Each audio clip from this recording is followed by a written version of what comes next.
Ini bukan soal imbang, tapi permainan Persib Bandung memang sangat jelek. Apakah mungkin, Bobotoh, kalau taktik Coach Bojan Hodak ini sekarang udah mulai terbaca? Mari kita bahas dari sudut pandang penikmat sepak bola, bukan pengamat sepak bola. Dari Sabang sampai Merauke, kita bersaudara.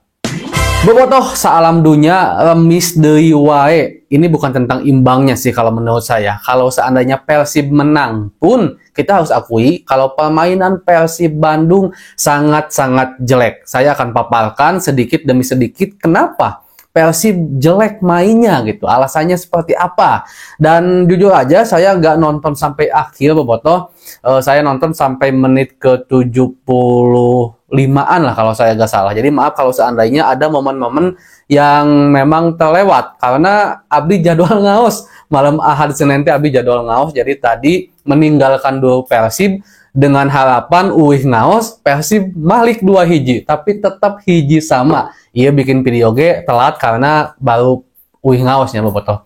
Nah, ketika Persib tadi benar-benar ditekan oleh Arema, sebenarnya itu satu hal yang biasa saja bagi kita selaku supporter Persib Bandung. Kenapa? Karena memang Persib dari musim kemarin pun di era Coach Bojan Hodak mainnya ya dari segi permainan alus-alus teuing. Maksudnya itu tidak pandai menguasai bola, tidak pandai mendikte permainan, cuman ya efektif dan efisien. Nah, di pertandingan barusan melawan Arema, sangat terlihat kalau Persib Bandung kehilangan ruh pragmatisnya Coach Bojan Hodak. Jadi, kalau seandainya Bobotoh lihat pertandingan-pertandingan Persib Bandung di musim lalu, Persib tuh mau seditekan apapun, mau tidak menguasai bola apapun, mau sesuperior apapun lawannya, tapi Persib tetap kelihatan berirama, tenang. Jadi tidak kedikte gitu. Misalkan nih ngelawan Borneo, itu udah pasti bola dikuasai sama Borneo. Tapi Persib disiplin dari mulai perpindahan posisi dari kiri ke kanan, cara bertahan, bagaimana menjaga ruang antar lini itu disiplin juga. Jadi Persib itu tidak pernah terpancing mau mereka menguasai bola di daerah pertahanan lawan gitu kan. Persib nggak mau untuk pressing ke depan, tapi Da Silva selalu stay untuk middle block di tengah gitu kan. Itu Persib yang dulu. Tapi di pertandingan barusan Persib benar-benar termakan oleh permainan cepatnya Arema Malang. Biasanya mau lawan secepat apapun Persib ya udah netralisir lagi, ketika pegang bola netralisir ke tengah, netralisir ke belakang, santai lagi, mulai lagi. Nah, lawan Arema tuh nggak ada. Bener-bener kedikte sama Arema. Arema main cepat, Persib pun ngilu main gurung gusuh. Walaupun sebenarnya kita agak sedikit agak mengganjal sedikit karena memang tidak ada seorang David Da Silva dan juga Mark Klok. Mark Klok terkenal sebagai seorang penjahit di lini tengah Persib Bandung yang pandai untuk mengalirkan bola dari belakang ke depan, pandai juga dalam mengatur ritme, pandai juga untuk sedikit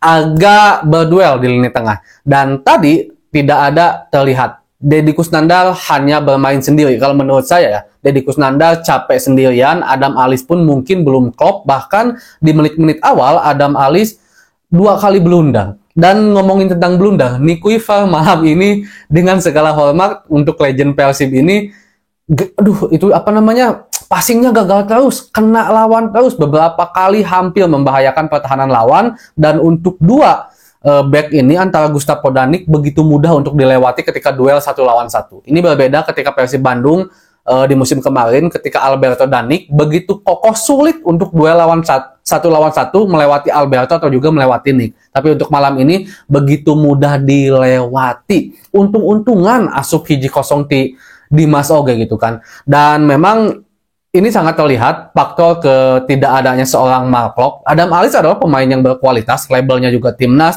Kemarin bermain rutin di Borneo, salah satu tim di papan atas juga gitu kan. Tapi mungkin kalau bersama Persib sekarang memang belum nyetel bersama Deddy Kusnandar walaupun udah 3 pertandingan, dan untuk sekelas pemain profesional mungkin bukanlah alasan untuk belum adaptasi gitu kan. Cuman kita harus akui kalau chemistry seorang Mark Klok dan Deddy Kusnandar itu udah luar biasa banget di lini tengah. Dan pada akhirnya juga kedepannya tidak jalan karena tidak ada seorang David Da Silva. Karena David Da Silva ini adalah pemain yang bukan hanya tumpang kaki di depan, menerima bola langsung gol, tapi David da Silva itu memiliki kinerja atau etos kerja yang tinggi untuk Persib. Dia rajin untuk mengejar bola ke lini pertahanan sendiri, dia rajin untuk menjemput bola, dia kadang buka ruang ke kiri, buka ruang ke kanan, dia juga kadang dribble bola dari belakang ke depan untuk membuka ruang gitu kan. Jadi peran seorang David da Silva itu lebih dari hanya seorang striker. Kalau striker kita bilang gunanya hanya untuk mencetak gol, David da Silva itu enggak. Dia bisa menjadi seorang playmaker, dia bisa menjadi seorang pemain sayap ketika bermain. Jadi pre-roll banget. Jadi memang kelihatan agak kesulitan ketika tidak ada Marco dan juga seorang David da Silva. Ditambah juga memang Arema memiliki permainan yang cukup agresif, dia pede, bahkan saya ingatkan di 2 konten saya sebelumnya, hati-hati walaupun Arema mendapatkan startnya kurang baik, bahkan tidak sebagus Persib Bandung, tapi Arema sedang dalam keadaan bangkit setelah tragedi Kanjuruhan. Kelihatan ketika Piala Presiden cukup dominan, karena kan tim itu ada yang menang tapi jelek mainnya, ada yang kalah tapi bagus mainnya. Nah, Arema tuh tipe yang kalah tapi bagus mainnya. Sementara Persib imbang sekarang tapi jelek mainnya. Kita harus akui itu, dan ini harus segera dievaluasi oleh Coach Bojan Hodak tentunya di pertandingan selanjutnya, yang kalau saya nggak salah akan agak libur sedikit panjang karena memang kita akan memasuki dulu FIFA Matchday kualifikasi Piala Dunia ya untuk timnas Indonesia, jadi fokus dulu ke situ kalau saya nggak salah untuk jadwal. Dan ketika tadi saya menonton pertandingan Persib 75 menit, entah kenapa saya beranggapan jika dilihat dari permainan Persib di laga perdana melawan PSBS Biak, walaupun menang gede, dan juga lawan Dewa, termasuk sekarang lawan barusannya kok saya lupa, Arema, seperti kehilangan pragmatisnya. Saya udah mulai berpikiran kalau apakah taktik Coach Bojan Hodak ini udah mulai terbaca, karena jujur saja sebenarnya dari segi variasi Persib itu dari musim kemarin pun tidak terlalu spesial. Kalau menurut saya udah pasti Persib selalu mengandalkan serangan balik cepat, dan udah pasti poros utamanya selalu lewat Ciro Alves. Itu yang utama. Keduanya lewat David da Silva, dan sisanya mungkin kadang ke Febri, kadang ke Rian Kurnia, ataupun ke Beckham Putra yang bermain di sisi lain yang tidak ada Ciro. Itu poros Persib yang kita harus akui itu sebenarnya cukup miskin dalam tanda petik dari segi taktik. Sehingga bisa saja karena sekarang para lawan-lawan Persib ini udah tahu bagaimana permainan Persib di musim kemarin, sehingga udah bisa nebak lah ya taktik Persib gini-gini aja. Tadi aja kelihatan ketika Ciro Alves bermain di kiri, itu pasti dikasih ke Ciro ke kiri. Lalu ketika Mailson 5 dan Ciro switch, bola dikasih ke kanan yang ada Ciro. Jadi nggak merubah apapun gitu, hanya ubah posisi aja antara kiri dan kanan, porosnya tetap dikasih ke Ciro lagi. Itu satu hal yang pada akhirnya bagi saya cukup bisa dibaca oleh pertahanan-pertahanan lawan. Ditambah lagi memang